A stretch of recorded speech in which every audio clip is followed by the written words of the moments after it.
어떤 그 언론사에서 지하철 승객들에게 무엇이 불편한가 조사를 했다고 합니다. 무엇이 그 전철을 이용하는데 불쾌하게 하는가 1위는 술 취한 승객들이 그 전철 안에서 행패를 부리고 하는 것이 불편하다. 그 다음에 두 번째는 전철 안에서 전도하는 사람들 때문에 불쾌하다 그랬다는 것입니다. 아마 우리들도 대부분 경험을 해봤을 겁니다. 과거에는 예수 천당, 불신 지옥 그렇게 해서 전도들을 하시기도 했지만은 같은 복음이라도 전도라도 시대적인 상황에 따라서 조금 달라져야 되지 않나 이런 생각을 하게 됩니다. 잠언서 27장 14절에도 그런 말씀이 나와요. 이른 아침에 큰 소리로 자기 이웃을 축복하면 도리어 저주같이 여기게 되리라 그랬습니다. 축복을 했는데 나는 축복을 했는데 당사자는 대상은 자기를 저주하는 것처럼 받아들인다고 하면 이 메시지가 잘못 전달되는 거죠. 왜 그렇습니까? 방식이, 상황이, 때가 맞지 않아서 그런 거죠. 그래서 항상 내 중심으로만 생각하지 말고 상대방이 그걸 어떻게 받아들일 건가를 생각하면서 말하고 행동해야 교양 있는 사람이 됩니다. 우리 초대교인들은 정말 핍박 중에서도 신앙생활을 했습니다. 그런데 그 교회가 이 로마의 이제 313년에 콘스탄틴 대제에 의해서 공인되면서 나름대로 사회에서도 인정을 받을 뿐만 아니라 정치적으로도 지지를 받고 힘을 얻게 되니까 그 힘을 좋은 데 써야 되는데 그 힘을 섬기는 데 써야 되는데 힘을 남용한단 말이죠.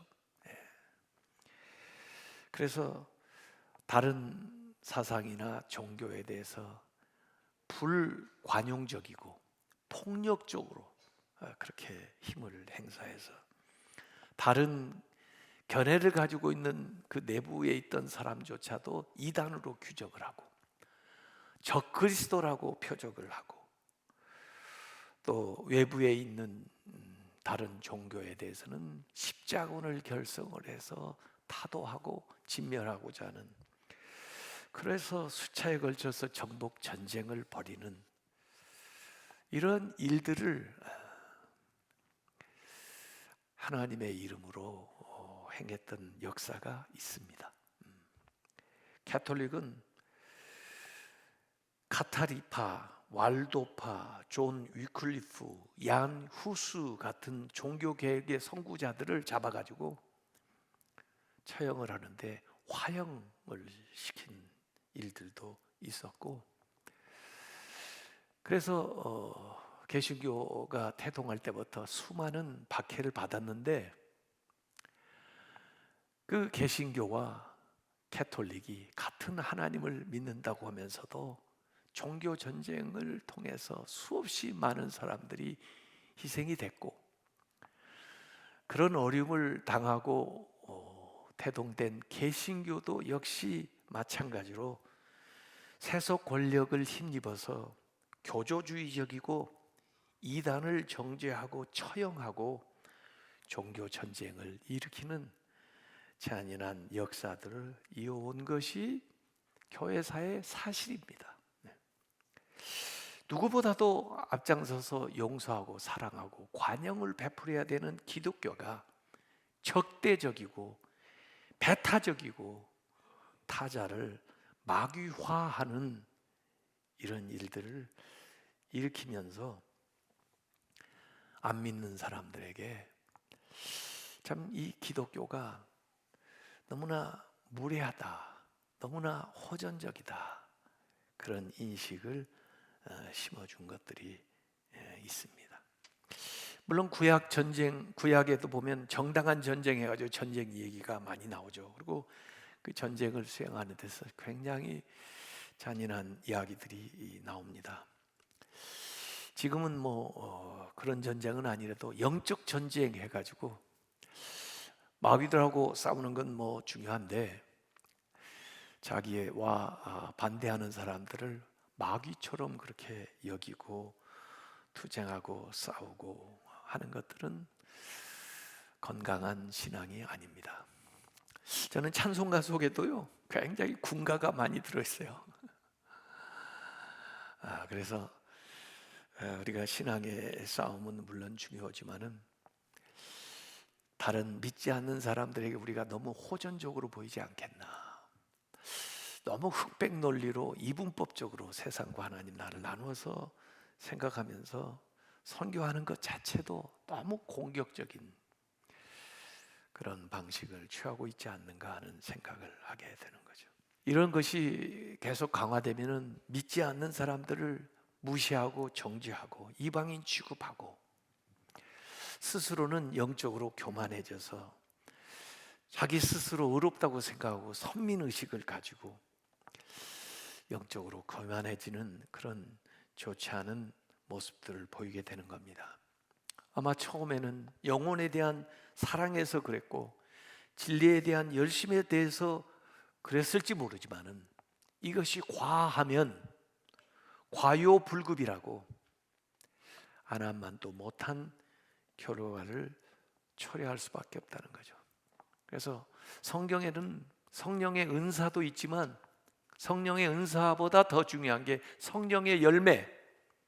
그 은사는 사랑으로 행해야 되고 성령의 열매를 통해서 나타나야 진정한 하나님의 역사를 경험을 한다고 하는 거죠. 그래서 성령의 9가지 열매에도 보면 시작이 사랑입니다. 그리고 마지막 9번째는 절제예요. 아무리 사랑이 좋은 것이지만 그 사랑이 절제의 덕목을 갖추지 않으면 그 사랑도 오염되거나 잘못될 수가 있다는 거죠. 사랑은 절제함으로써 완성이 돼요. 그래서 고린도전서 13장 5절에 바울은 사랑은 무례히 행치 아니하며 그랬습니다. 무례히 행한다 하는 말은 은혜롭지 못하게 행동한다. 격이 벗어난 행동을 한다. 보기 흉한 짓을 한다. 그런 뜻을 담고 있어요. 내 생각이 옳다고 내가 원하는 방식대로 생각하고 행동하면은 오히려 그 사랑한다고 하는 것이 다른 사람들을 고통스럽게 만들 수가 있습니다. 이 무례한 행동을 구약 성경에는 방자히 행한다 그렇게 얘기를 했어요. 고삐 풀린 망아지처럼 절제되지 않은, 통제되지 않은. 사랑도 통제되지 않으면 스토킹이 됩니다. 신문에도 보면 끔찍한 일들 많아요. 단순히 한번 만나보고 데이트를 했는데 계속 안 만나준다고 스토킹을 할 뿐만 아니라 심지어 그에게 위해를 가하고 생명까지 빼앗는 이 무례한 사랑은 비극으로 끝나게 되는 것을 우리가 보게 되는 거죠. 그래서 아무리 우리의 의도가 순수해도 그 의도뿐만 아니라 행동 방식 자체가 사회에서 용인할 수 있는 것뿐 아니라 신앙적인 양심에 하나님 말씀에 비추어서 바른 행동을 해야 된다 하는 이야기입니다. 오늘 본문은 예수님께서 이제 마지막 사역을 위해서 예루살렘으로 가시는 겁니다. 근데 마지막 사역을 승천할 기약이 이렇게 표현을 했어요. 그러니까 물론 십자가를 향해 가는 거지만은 그것이 마지막이 아니고 십자가 다음에 부활 그리고 그 다음에 승천까지 미리 이제 염두에 두시고 마지막 사역을 위해서 예루살렘에 가시는데 그 예루살렘에 가시는 길에 보통 유대인들은 사마리아를 우회해서 가는데 예수님은 그 사마리아를 통해서 예루살렘에 가시려고 계획을 하고 제자들을 먼저 앞서서 사마리아에 보낸 겁니다. 나름대로 예수님의 제자들은 사마리아 사람들에게 특혜를 준다고 생각하고 갔을 수도 있어요. 그런데 막상 사마리아에 가서 얘기를 하니까 사마리아 사람들이 예수님이 사마리아에 오시는 걸 원하지를 않아요. 이유는 사마리아만 오면 좋은데 환영하는데 사마리아뿐 아니라 사마리아 방문했다가 예루살렘까지 가신다고 하는 것이 마음에 안 든 겁니다. 그 당시에 예수님이 참 영향력 있는 분이니까 사마리아 사람들이 생각할 때 사마리아를 인정을 해주고 또 사마리아에 있는 그리심산에 가가지고 뭔가 제사를 드리신다면 그러면 유대인들에게 예루살렘에게 봐라, 예수님도 우리를 이렇게 인정해 주지 않냐 그러면서 좀 얘기를 할 텐데 사마리아도 왔다가 예루살렘에 가신다는 것이 마음에 안 드는 겁니다. 그래서 그럴 바에는 오시지 말라고. 물론 사마리아 사람들이 좋은 생각이 아니죠. 경쟁의식, 시기심, 질투심, 자존심 이게 꽉 묶여가지고 그렇게 표출이 된 건데 거기에 갔던 야고보와 요한이 그걸 다 봤으니까 얼마나 자존심이 상하겠어요. 얼마나 화가 나겠어요. 아니 도대체 자기들을 위해서 좀 특혜를 베풀려고 그러는데 예수님이 누구신지 알아 말이야.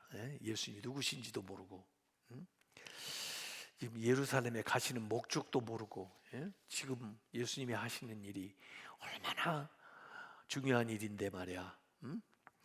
우리는 자기들을 위해서 이렇게 수고하는데 그것도 몰라주고 오지 말라고.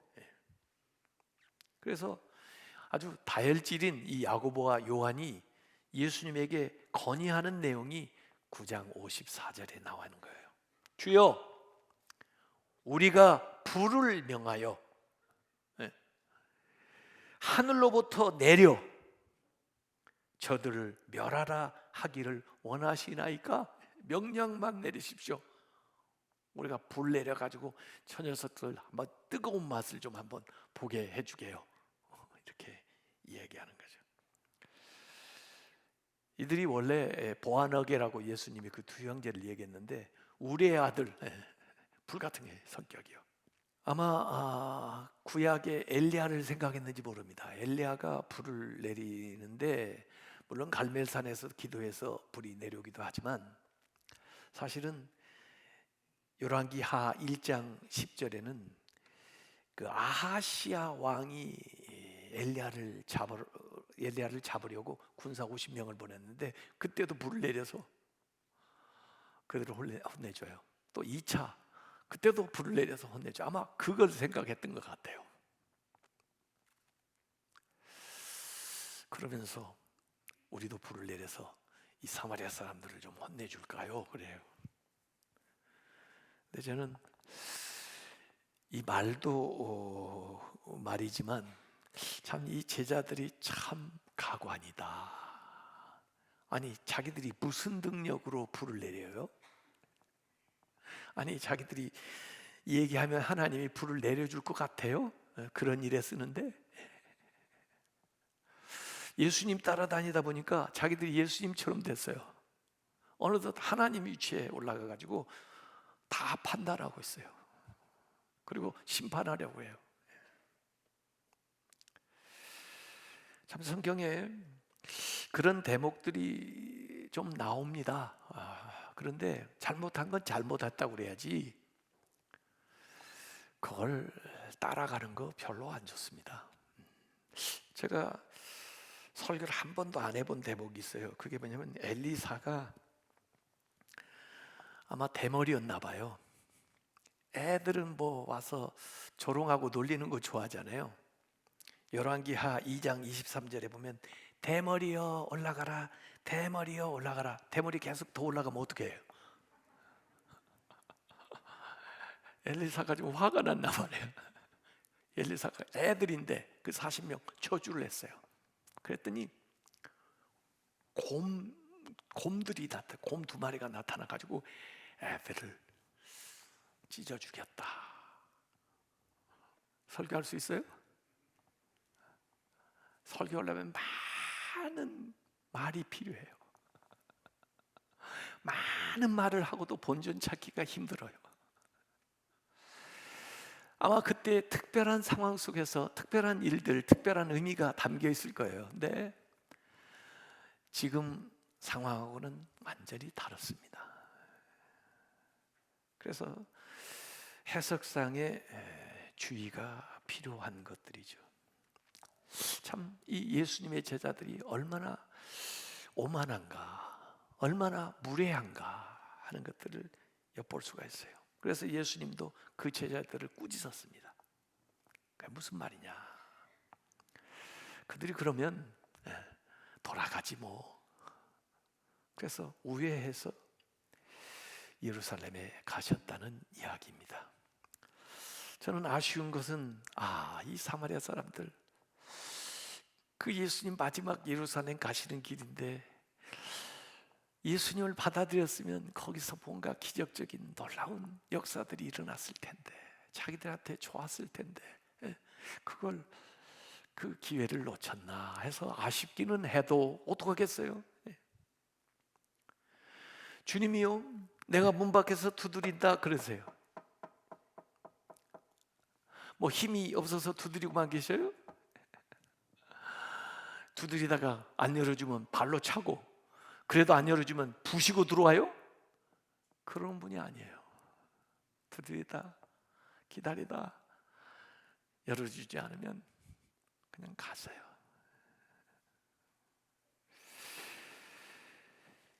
노아의 그 방주 사건도 보면요, 노아가 방주 만들잖아요.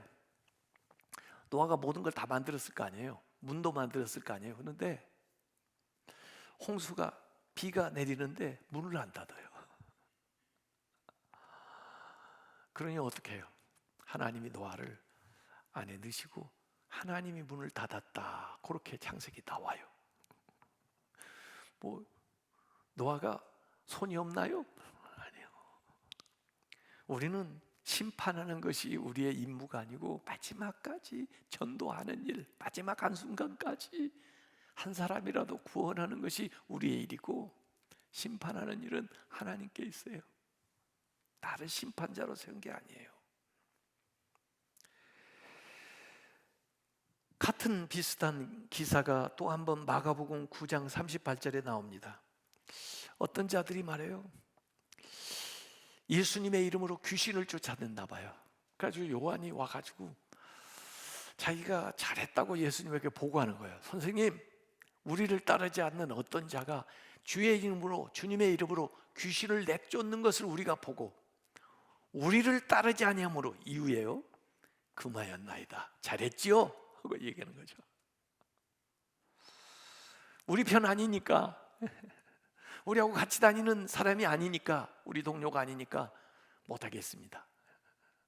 어떻게 우리가 해야 될 걸 자기들이 해? 그러면서.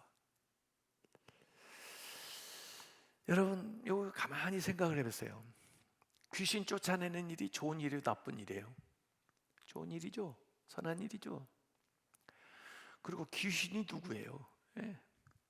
예수님이 사칭하고 얘기했다고 귀신이 그것도 모르고 쫓겨가겠어요? 귀신같이 아는 게 귀신인데. 사도행전도 보세요. 사도행전에 사칭하고 나타난 자들이 귀신이, 야, 우리가 바울도 알고 예수도 아는데 너는 뭐야? 그리고 오히려 망신당했거든요. 그러면 이 쫓아낸 자들은 뭐예요? 주님의 이름을 진심으로 믿거나 이 제자 가운데 들지는 않았어도 익명의 제자일 수 있어요. 그런데 왜 선한 일인데 못하게 해요? 더구나 주님의 이름으로 하는데 격려해 줘야죠. 같이 하자고 해야죠. 왜 이렇게 옹졸해지나요, 사람이? 그래서 예수님이 뭐라고 하세요? 39절 40절에 금하지 마라. 뭐에 금하냐? 내 이름을 의탁하여 능한 일을 행하고 즉시로 나를 비방할 자가 없느니라. 우리를 반대하지 않는 자는 우리를 위하는 자니라. 우리와 함께 하지 않는 사람은 다 적이다 이렇게 생각하는 사람하고, 우리를 반대하지 않는 자는 다 우리 편이다 생각하는 이 포용적인 생각하고 무엇이 다른가요? 무엇이 왔다 갔다 하나요? 중간층이에요. 중간층. 이 사회의 문제가 뭡니까? 양극단에 선 사람들이 자기 편에 안 쓰면 다 적으로 생각하는 거예요. 진보적인 것도 좋아요. 보수적인 것도 좋아요. 사실 진보와 보수가 세상의 역사를 만들어가는 거예요. 그런데 극단으로 가는 건 안 좋아요. 진보도 극단으로 가면 안 좋고 보수도 극단으로 가면 안 좋아요. 더구나 그들이 자기 편에 서라고 강요하면 이 중간은 다 어떡해요? 대한민국의 정치는 중간층을 어떻게 쓸어 안느냐에 성패가 있습니다. 자기 편은 언제나 있기 마련이에요. 확장성을 가지고 중간을 쓸어 앉지 않으면 안 돼요. 그런 사람을 세워야 돼요. 예수님이 뭐라고 하셨어요? 극단에 서서 반대하지 않는 사람은 다 우리와 함께하는 자다 그거잖아요. 근데 나하고 같이 쓰지 않는 사람은 다 적이다 이렇게 생각하는 사람은 어떻게 다르냐 말이에요. 이 요한의 아집, 독선, 독점 이런 겁니다. 그래서 자꾸 우리에게도 어디 설 거야? 자꾸 강요를 해요. 자기 같은 얘기 안 하면 다 비난을 해요. 그게 정치도 그렇고 기독교 안에서도 그렇습니다. 예수님 얼마나 포용력이 많은가요? 미국에서 조사한 거지만은 미국의 20대 청년들이 교회에 기대하는 것이 뭐냐면요, 진정성이에요. 그리고 포용력이에요. 교회가 좀 진정성을 갖췄으면 좋겠다. 믿는 사람들이 포용력을 갖췄으면 좋겠다. 요거예요. 미국에서 교회 다니다가 어릴 적 청년 가운이 되면서 교회를 떠난 사람들 37%가 교회에서 교인들에게 진심을 느끼지 못했다는 거예요. 이유가. 또 41%는 교회와 교인들이 위선적이다. 이래서 교회를 떠난 거예요.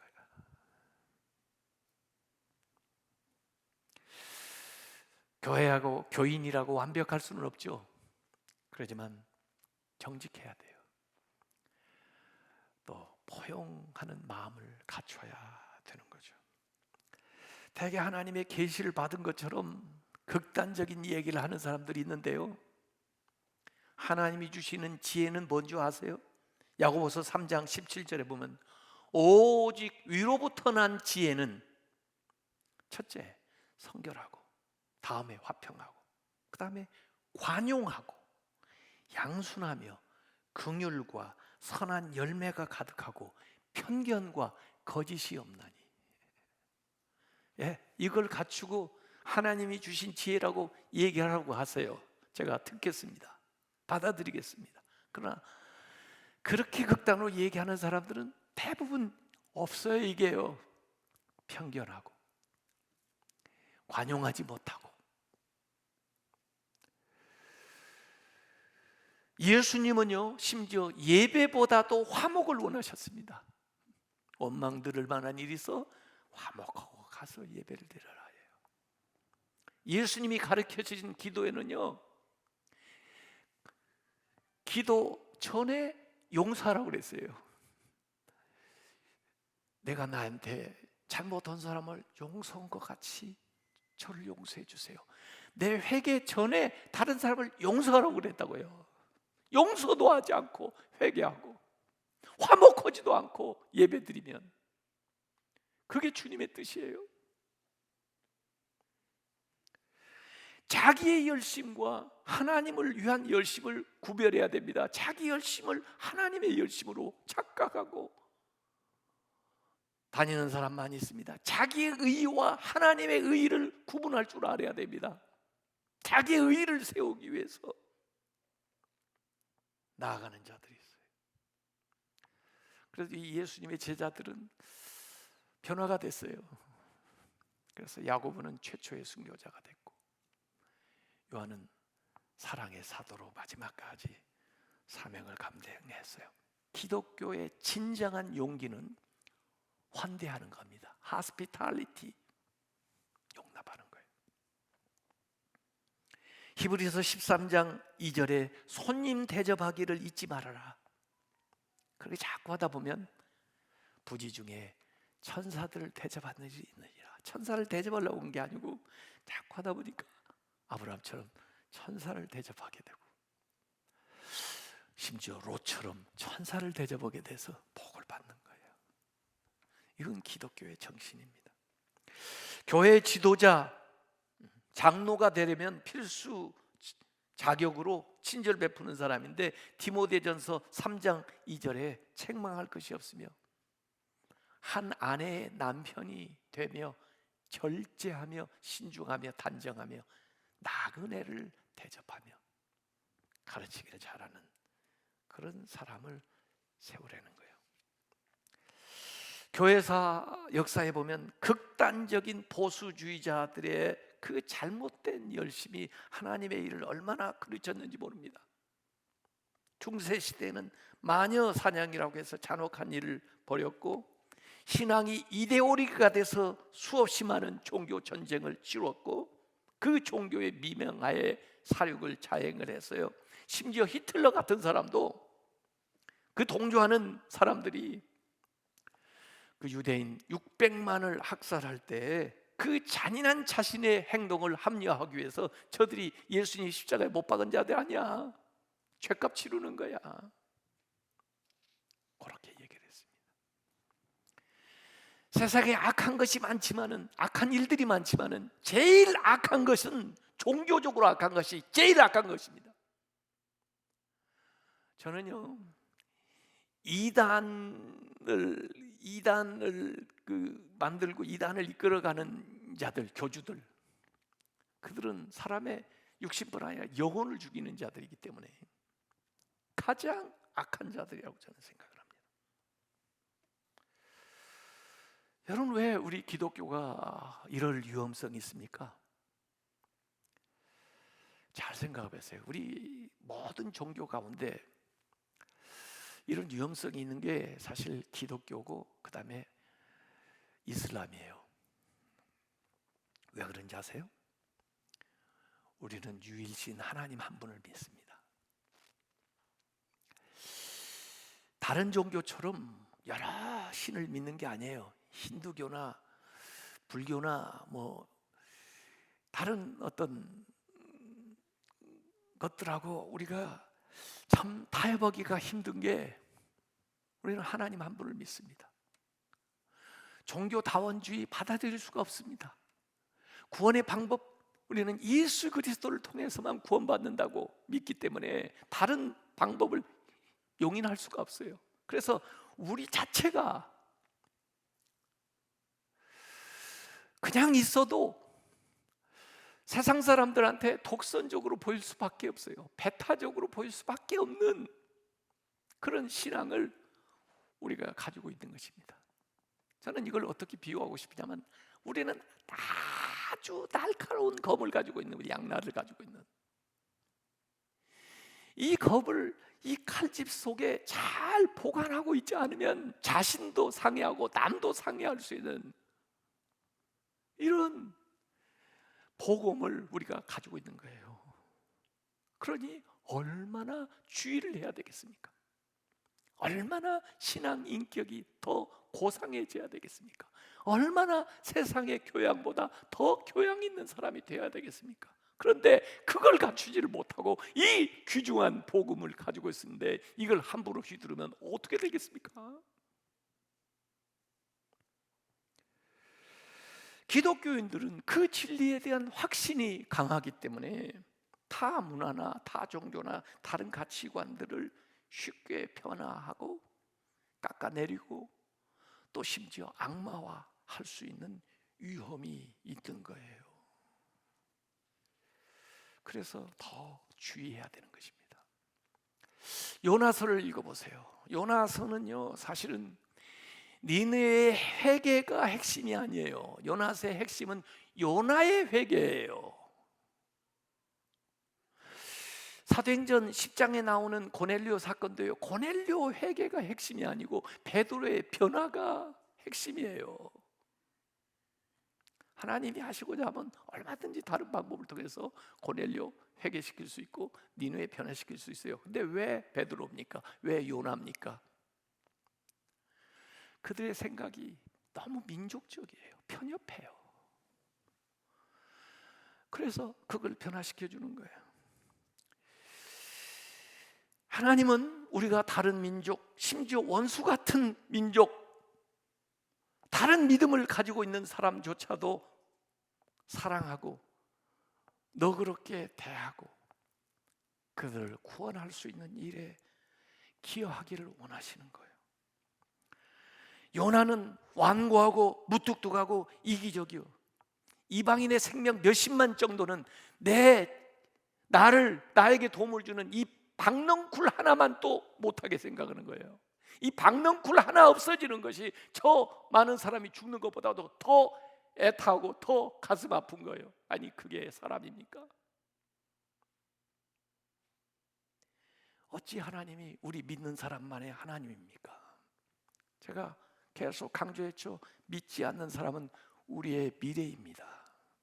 우리 교회의 미래입니다. 그들이 주 앞에 오지 않는다면 우리 교회가 앞으로 어떻게 서 있겠어요? 우리는 다 갈 텐데. 기독교의 덕목이 뭡니까? 겸손, 섬김, 존중, 친절, 인정, 배려, 희생, 경청, 절제, 환대, 포용, 관용, 네, 그런 것들이에요. 그게 있느냐 말이에요. 사회 속에서 우리가 기독교인의 정체성을 분명히 하면서도 다른 사람들과 사랑의 관계성 속에서 때로는 참여하고 때로는 포용하고 때로는 관용하면서 그들에게 상호 투과성을 가지고 우리가 가지고 있는 생각과 또 우리의 그 선한 영향력이 스며들어가도록 해야 되지 않겠어요? 그러려면 예수님 말씀하신 황금률, 가장 중요한 계명입니다. 마태복음 7장 10절에 너희가 남에게 대접을 받고 싶지, 그 대접을 받고자 하는 대로 너희도 남을 대접하라. 이것이 성경이다. 예? 요약을 해준 거예요. 성경의 정신이다. 율법이고 선지자다. 응? 제가요, 미국에서 목회할 때 어떤 분이 싫어합니다. 한국에서 신앙생활 잘하다가 미국에 와서 신앙생활을 안 하게 된 계기가 있다는 거예요. 그래서 근데 다시 교회에 나오고 싶어서 저한테 와서 하는 말이, 목사님, 제 친구가 죽었었는데 그 친구가 믿지 않는 친구인데 그 부인이 그래도 교회 열심히 다니니까 목사님이 와서 장례를 치러줬다는 거예요. 그래서 자기도 장례식에 참석했는데 그 목사님이 장례식 성을교에서, 여러분, 참 아무개씨, 그 부인이 그렇게 기도하고 전도하는데 교회도 안 나오고 신앙생활 안 하다가 일만 하다가 이렇게 죽어서 지옥 가면은 이게 무슨 소용이 있습니까? 여러분은 그런 사람 되지 마세요. 그 얘기 듣고 은혜 받은 게 아니라 그 얘기 듣고 이 사람이 교회 잘 다니는 사람인데 오늘부터 나 교회 안 나갈래 하고는 교회를 안 나온 거예요. 그래도 교회에 가고 싶어가지고 결심을 했는데도 갈등이 와가지고 몇 년 후에 교회에 나오면서 저한테 그 얘기를 해주는 거예요. 아마 저보고 장례식 가서 그런 얘기 하지 말라고 그런 뜻으로 얘기했는지 몰라도, 야, 저는 그 목사님 누군지 몰라도 참 교양이 없다. 아니 상식이 없다. 아니 지금 장례에 당한 집에 가서 그게 할 소리입니까? 자기는 전도하려고 했는지 몰라도 자리를 보고 해야죠. 그게 우리의 문제입니다. 베드로전서 3장 15절에 바울이 뭐라고 했습니까? 너희 마음에 그리스도를 주로 삼아 거룩하게 하고 너희 속에 있는 소망, 하늘나라에 대한 그 소망의 이유를 묻는 자에게는 대답할 것을 항상 준비하되, 언제든지 전도할 준비를 하는데 온유와 두려움으로 해라. 온유하게 해라. 여기 두려움이라는 건요, 존중하는 마음으로 하라 그 말이에요. 하나님께는 경외하는 거고 사람들에게는 존중하는 마음으로 하는 거예요. 그 신앙, 우리 표현하는 방식이 그렇게 돼야 돼요. 제가 사실 오늘 무례한 기독교, 우리 한국교회가 회개해야 될 7가지 시리즈를 하는 중에 오늘 마지막 7번째 시리즈인데, 무례한 기독교, 이 타이틀을 저는 리처드 마우라고 하는 사실 기독교 윤리학자이면서 풀러 신학대학교 총장 지낸 분인데, 그분이 쓴 책 한국 번역본이 무례한 기독교예요. 그분은 우리가 동성애 문제를 다루는 데 있어서 또는 낙태 문제를 다루는 데 있어서 타종교에 대한 문제를 다루는 데 있어서 분명 우리의 신념이 있죠. 그러지만은 표현하는 방식이 너무나 무례하다. 그러지 않았으면 좋았을 텐데, 그런 얘기예요. 그게. 그래서 그분의 문장을 코테이션하면 이런 얘기입니다. 시민 교양은 전도의 열매나 정치적 효과를 떠나서 그 자체로 귀중한 가치가 있다. 남을 존중하고 좀 더 온유한 사람이 되는 것 자체가 하나님의 뜻에 합당한 길이다. 그렇게 얘기했어요. 저도 낙태 반대하는 사람입니다. 저도 동성애 반대하는 사람입니다. 그렇지만 그것을 표현하는 방식은 어디까지나 예의를 갖춰서 해야 됩니다. 그런 거 어렵죠. 그래서 예수님 뭐라고 그랬어요? 비둘기처럼 순결하고 뱀처럼 지혜로우라고 그랬잖아요. 그래 어려워요. 더 많이 기도해야 됩니다. 그리고 대안을 제시해야 됩니다. 동성애에서 빠져나오기 원하는 사람들이 있잖아요. 그분들을 위해서 상담해 줘야죠. 상담 비용이 없어요. 비용을 대줘야죠. 낙태할 수밖에 없는 상황에 있는 사람들 있죠. 살펴야죠. 경제적으로 필요하면 도움 줘야죠. 미혼모들 쉘터 만들어 줘야죠. 뭔가. 그리고 우리의 메시지가 예방하는 메시지도 이렇게 전하지만은 이미 그런 사람들은 어떻게 해요? 치유하는 메시지를 전해야죠. 뭐 죄가 그 죄만 있나요? 세상에 죄가 많아요. 해결을 못할 죄가 있나요? 다 해결할 수 있어요. 주님의 보혈로. 그러면 힐링하는 메시지도 전해줘야죠. 어떻게 우리가 정죄만 해서 그 문제를 고칠 수가 있느냐고요. 예수님이 말씀하셨잖아요. 마태복음 11장 29절에 나는 마음이 온유하고 겸손하니 내 멍에를 베고 내게 배우라. 그러면 너희 마음이 쉼을 얻으리라. 주님께 배우자고요. 이게 쉬운 일이 아니니까. 그래서 그들에게 혐오하는 방식이 아니라 존중하는 방식으로 얘기를 해보자고요. 이게 극단으로 흘러가면은요, IS 이슬람 극단주의 같은 모습을 띱니다. 그게 과거에 십자군이었고 그래요. 한 손에는 칼을, 한 손에는 쿠란을, 칼을 받을래 쿠란을 받을래, 이게 안 되잖아요. 우리는 주님을 향한 하나님의 일을 향한 열정이라고 얘기할지 모르지만 세상 사람들은 그걸 혐오한다고 그럽니다. 무례하다고 그럽니다. 우리의 목적이 좋으면 수단도 좋아야 돼요. 목적이 좋으면 어떤 수단을 동원해도 된다. 공산주의입니다. 목적이 좋으면 어떤 수단도 가능하다. 이단들입니다. 신천지가 하는 방식이 뭔지 아세요? 거짓말입니다. 그들은 모략이라고 그래요. 속임수를 통해서 목적만 이루면 된다, 이런 이단 같은 이라고 말이에요. 그래서 다시 한번 한국 기독교가 생각해 봐야 됩니다. 우리만 생각하지 말고 우리의 미래인 믿지 않는 사람들을 생각하고, 우리가 가지고 있는 이 변할 수 없는 이 진리를 어떻게 그들의 마음에 와닿게 전할 수 있을까? 그들을 감동시킬 수 있을까? 그들을 변화시킬 수 있을까?